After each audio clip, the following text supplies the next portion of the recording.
So, welcome everyone. Looks like we have an interesting reflection on the screen there. Surrounded by a halo of light, I guess, this evening. My name is Victoria. I am coming to you live from Connecticut. Very delighted to be here. And have been practicing about 30 years or so. And not a day goes by, honestly, where I'm not in awe of this energy within that knows everything, that constantly nourishes us, educates us, brings us back into balance, and connects us with this all-pervading power. It's really, it never gets, it's not like, time to meditate again. It's never like that. It's new and living every day. I hope that you've experienced that while joining these sessions, that there's nothing sort of ritual or tired about it. It's absolutely fresh and living all the time. Our state, of course, can go back and forth, but this energy is the constant. It's the pillar that really brings us back into that present moment. So without further ado, tonight's agenda, we will be having a foot soak as usual, and then a video excerpt of a video of Shri Mataji, followed by some workshops, and we hope that everyone can stay for that. Wonderful. Let's get started. Does everyone, hopefully everyone has their bucket, as it's something that happens each time, and I think it's on the screen as well. So, but before we put our feet in, I'll just say a little bit about the topic of today, which is the power of our attention. It's a word we use a lot in Sahaja Yoga, and rightfully so, because it's almost, I'd say 90% of Sahaja Yoga meditation is about our attention. Where we put it, how, not only where we put it, but whether it's connected to this all-pervading power, which is done by the grace of the Kundalini energy. Because when our attention is, let's say, not quite connected, our Kundalini is not, we haven't really taken the steps to ensure that it's up, then attention and the mind can get a little bit muddled, and we can, we won't always make the right decisions, or our attention will get sucked down into things that pull us into the left or the right. Just not an ideal situation. So the goal always is to have a subtler and subtler attention, not to try to work hard and achieve, because we know that this is something spontaneous and organic and living. It's not that we're going to control it, but our desire can certainly sustain it. Our sincere desire just counts for so much. So I just wanted to share one little story about our attention, and maybe two if there's time, and then I promise we will get into the bucket. But someone was asking about what do we do when we're in a situation where things are heavy, we don't feel all right, the energy's not good, and it's a public place, so we're not able to do something like, raise our Kundalini or give a bandhan to the situation. So this is where our attention comes into play, where we can just, first of all, we recognize what's going on, we have that awareness, so then we just allow our attention to settle here and kind of go into witness mode, which is not to react. Again, that's something over time that just happens automatically. And when we're not, again, we're just above the level of the thoughts, we've got our Kundalini there in connection, and then our attention can really diffuse the situation. It can protect us also, because we're not getting pulled away. And just, it gives self-confidence as well when we've had these kind of experiences. So Yeah, so one example of that not working, again, as the video also, the video we'll be watching is going to be about the power of our attention when it's connected. So this is one little thing that happened to me. We used to live in France, and we were doing programs outside of Paris, in Versailles actually, and there was always a hassle to find a parking space for this center, the Sahaj Center that we had rented. So, as usual, in a hurry, driving around and around, really annoyed that I couldn't find a parking space because I was leading the meditation that evening. So I kind of parked in let's say a half legal space. And I thought it was maybe okay. There was, so thinking that, of course, doing the noble work, then there shouldn't be any problem. I tootled off to the program. And as we were settling down in meditation, it was, I was doing a little guided meditation, again, about the attention. So we got up to the nabi, and I was really feeling this, like, real sharp pain in my nabi. But I was saying to myself and saying out loud to the people there, I was like, when you're really in a deep state of meditation, you don't get distracted by things that might be, pulling at your attention. Because in addition to the sharp pain in my stomach, there was some police lights that I could see just out of the corner of my eye, and a bit of a siren going on. And a few minutes later, the sound, which at the time I didn't register, but was the sound of a tow truck coming, them hooking up my car to the tow truck and driving it to somewhere far, far away. But there I was with my hand on my left nabi, just pushing through it, saying, yes, when we're all settled in meditation, these things don't disturb us and don't distract us. And obviously, I should have been, alert and disturbed or distracted. But that was, again, the kind of mind over matter thing that sometimes subtly jumps in the way of our spiritual connection. So yeah, just wanted to share that. We'll all have lots of experiences, I think, and it's been my experience that the humor is there's always some aspect that's very humorous, or maybe it's whatever we need. If we need a humorous lesson, we get a humorous lesson. But I'm always amazed how the divine sense of humor that throws us these situations just to teach us something new about our connection with our spirit. All right, so we're going to try something when we do our foot soak. And, well, first of all, what we can do is just get ourselves ready. And as I think we've done, is to give some vibrations to the foot soak water.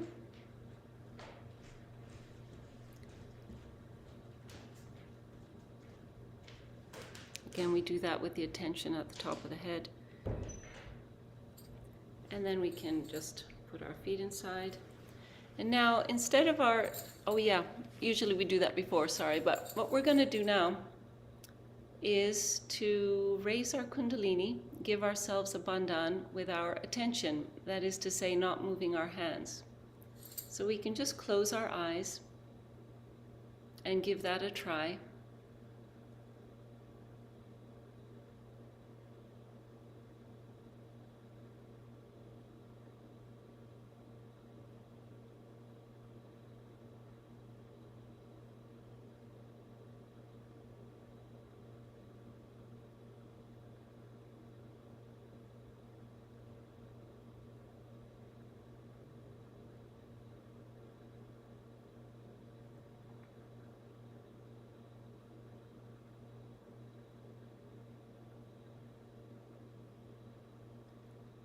We might even notice as we're doing that, the Kundalini pauses, or a certain center might feel a little bit constricted, a little indication that there's some imbalance that will be cleared out with the foot soak.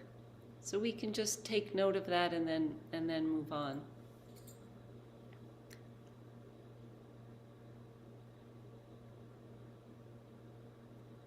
So what we can do now is place the right hand towards the ground with the left hand open on the lap. We can close our eyes or look at the photograph of Shri Mataji.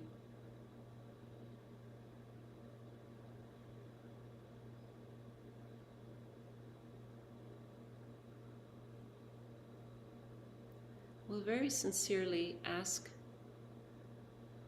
that our left channel be cleansed and balanced so that it can be filled with vibrations.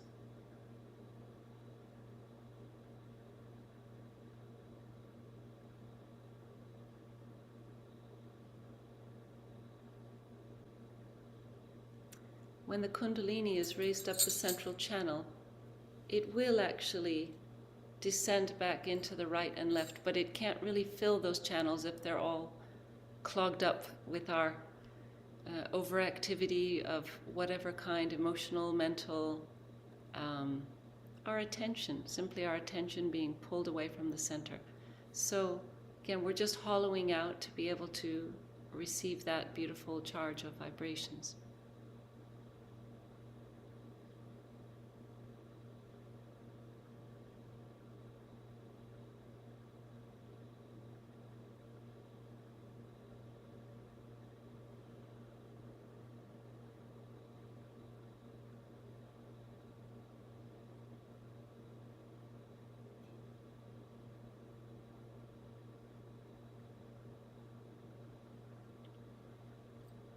We can bring the right hand back to the lap and place the left hand towards the sky.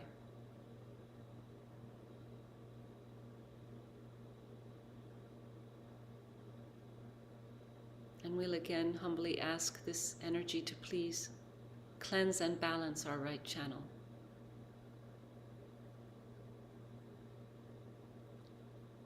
Like taking stones out of the path of a river, so that the flow is stronger and undisturbed.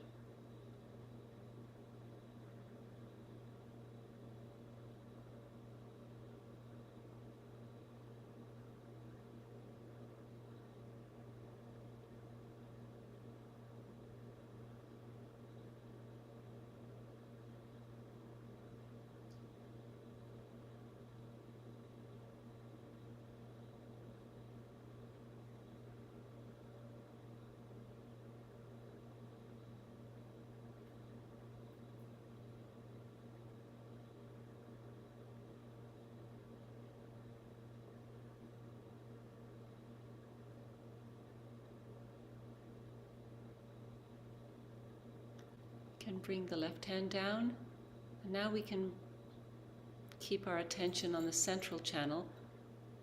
We can, using our hand this time, raise more strands of this subtle energy and just give a nice massage on the top of the head.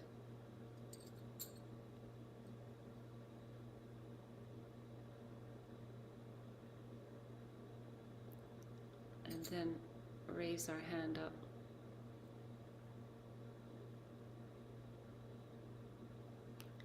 Notice what we might be feeling, but we'll keep our attention up above the top of the head.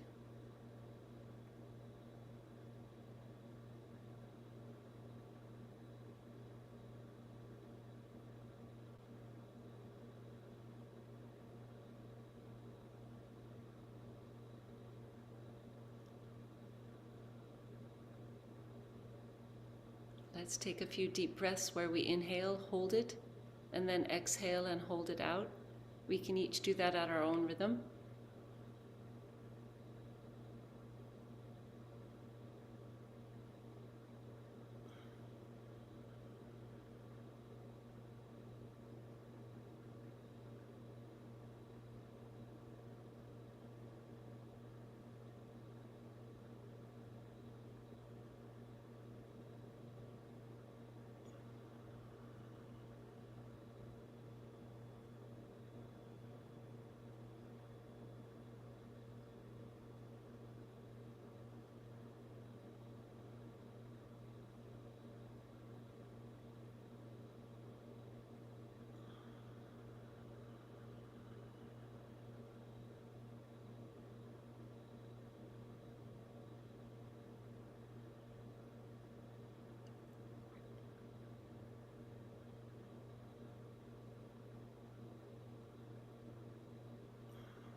again, when our attention is connected through meditation and through that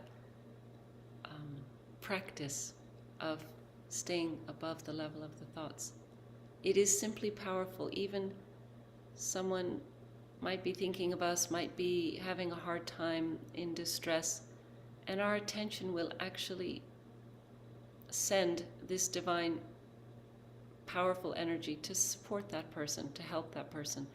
It's not even that we consciously have to decide to do it, or it just happens.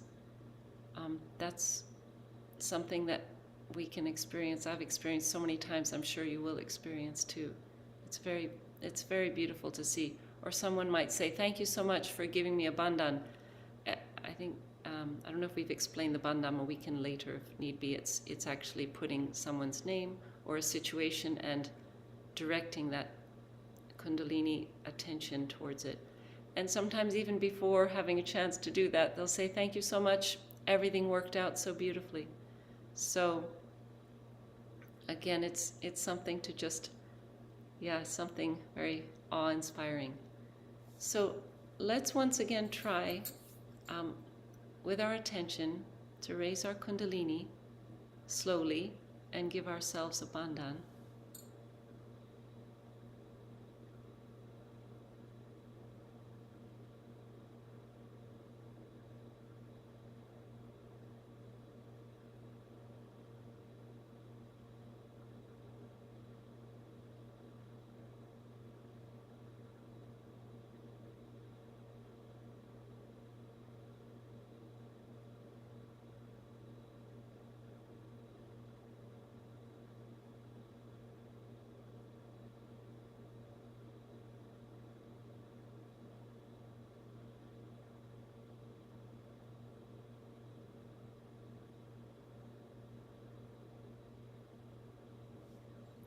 We can rinse off our feet.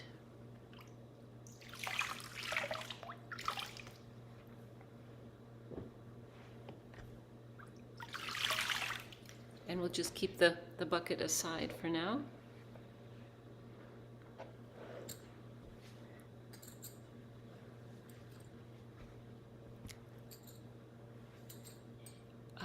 So we will be watching the video, and just again, it's about the power of our attention when it's connected, and not to be confused with mental or external endeavors. Always Shri Mataji says it best, so I won't say more. But apologies, it does end kind of abruptly. But what we'll do afterwards is we'll sit in silence for a few minutes to just kind of absorb the vibrations of the talk. So I will switch off for now.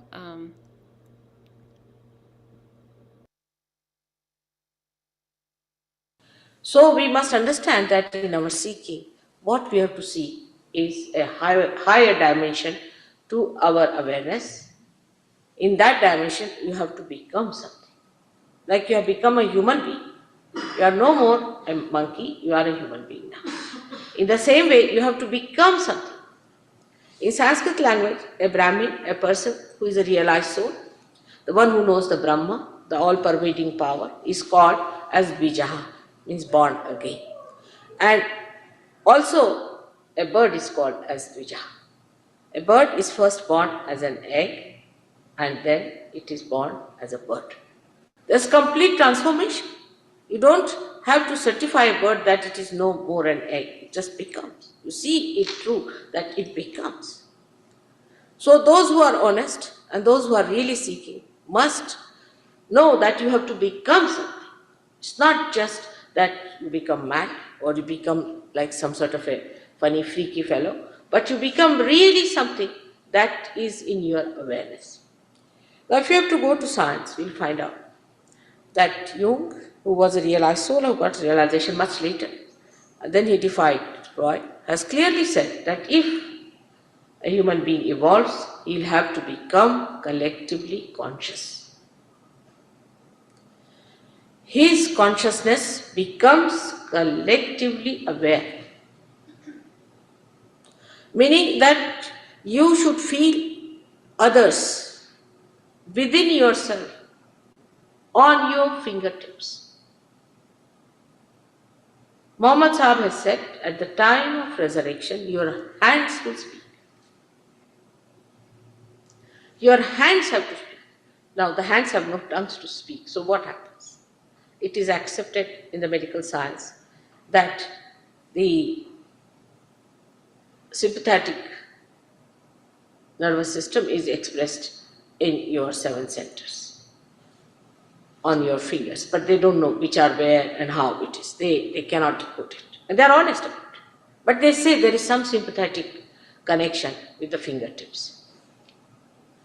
So in your awareness, it has to happen, by which you have to be more alert, more normal, more dynamic, more beautiful, more loving, more understanding. So something has to happen to your central nervous system.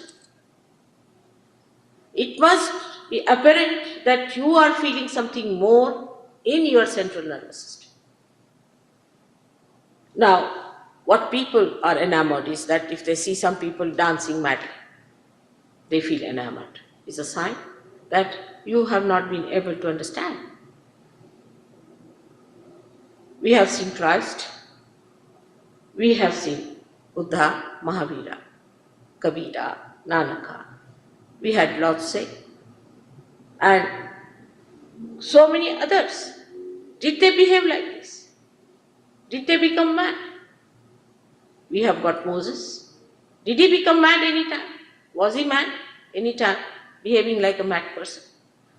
All these new theories have started, I think, 50 years back, or about 60 years back, that people believe in these new theories and they have forgotten all the traditional things that have come to us, our heritage. And we depend more on these nonsensical things, which has no moorings at all. Because the people who are supposed to be the founders of all the religions have never behaved like this. And why this new type of thing that has started, that people are behaving in this manner and accepting it to be a very normal thing. So all the seekers must know that you have to become the spirit. Means you must feel your own powers. It is not that you feel the powers of another person. Now he is a person who brings out some diamonds for you. So what? Logically you reach a conclusion. Do you want diamonds or do you want your spirit? You can buy them in the market. Why do you need a guru to do that kind of a job? There must be some jugglery. All kinds of these spiritual juggleries are on. And when I came here from Perth onward, Melbourne, Adelaide, and here, everywhere, all the people of the media have been asking me that why these gurus have come from India and they have ruined us like this. They have so many Rolls Royces and that, this and that. I said, thank God, now at least you are realizing. But I went to America and told them long time back that these people are going to come and be careful about them. Has been already told about them. But people did not want to follow it. They thought that it is better that you accept a guru, live with him, and that when he goes to heaven, means hell actually, you will be there. Now, I am very happy that a awareness is coming to the seekers, that a lot of them are realizing that they have not found the truth. If you are reaching that conclusion that you have to find the truth within yourself, then Sahaj Yoga will work much wonders. Now, our evolutionary process has not been anything which is dead. It is a living process. There is a force within us which brings forth our evolution. And living process cannot be activated by mental activity. For example, if you put a seed in the Mother Earth, it sprouts by itself. By saying that you better sprout now, or by saying that it has sprouted, you will have just mental satisfaction of creating an imaginary image. But actually it has to happen. The happening has to take place. And this happening is built within you. That has to happen within your being and is already, you are destined for it. She is your mother. And she's waiting for days together. For ages together, many lives, she has waited for this great opportunity to give you your second birth. But so far, you have not allowed her to do her work, because mentally you are equipped with all books in your head, or all gurus in your head, or all kinds of ideas in your head, and she, poor thing, is waiting for that to manifest your second birth. And that is a big problem, how to make people understand that by mental activity you cannot raise the Kundalini. I may give you lectures after lectures, not necessary that your Kundalini will rise. But it will rise when I pay attention to it. And if you get your realization, you can also make it rise through your attention. That is called as through the power of Chitta Shakti. But you must have your Chitta Shakti enlightened. If you are not an enlightened person, you cannot do it. Can you do it by paying attention to somebody raising up the Kundalini? You can see the pulsation of the Kundalini in many people, those who have got problems in their centers, like the second and the third center. You can see it very clearly, what happens, and you can see it pulsating just like a heart, the bone pulsating like heart. You'll be amazed to see that this bone, which looks such a stiff thing, is pulsating. You can even see the rising of the Kundalini with your naked eye. But if you have a stethoscope, you can hear the lap tap going up. This is called as anahata, means without percussion, the sound without percussion. And you can feel it on top of your head, also the same thing rising, which Kabira has said that on the Shunya Shikhara, means on the silent peak of your brain, you start first feeling the anahata, means the sound of lap, that you hear in your heart, you start feeling it here. And when it breaks that area, the fontanelle bone area, which is called as talo, you just feel the cool breeze coming out of your head. Now this you cannot do. You can jump, dance, become mad, take drugs, take alcohols, grow your beard or cut it off or do anything that you want to do. But you cannot make a cool breeze come out of your head. And that is what is the proof that it is a living process that does this.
Now, using our hands as well as our attention, let's slowly raise the Kundalini.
So, as the breakout rooms are getting ready, we just have a few announcements.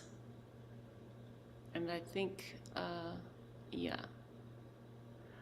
this is, the next program will be on Thursday, and the focus will be on the center heart chakra. It happens to coincide with Navaratri time, which some of you might be familiar with if you're familiar with Indian tradition. It's a time where the goddess is worshipped, who destroys all things negative. And it is said that that is in our heart. The goddess is in our hearts, and so whatever doesn't belong there prevents us from being just completely fearless, compassionate beings. And that's a great time to get rid of it. So Sia will be hosting on Thursday, so it's bound to be a wonderful session. So do join. And as far as other announcements, I think they're going to be in the chat, or there's just the schedule. There's the course schedule as a little refresher. And again, if there's ever any questions, you can always ask either in the chat or in the breakout sessions. And yes, here's for our Spanish friends. So, yeah, there we go. So what we can do is just, if the breakout rooms are not quite ready, we can sit a few moments and meditate, and then I believe we'll be automatically sent in. Unless they happen to be ready. Not quite. So we can sit. Just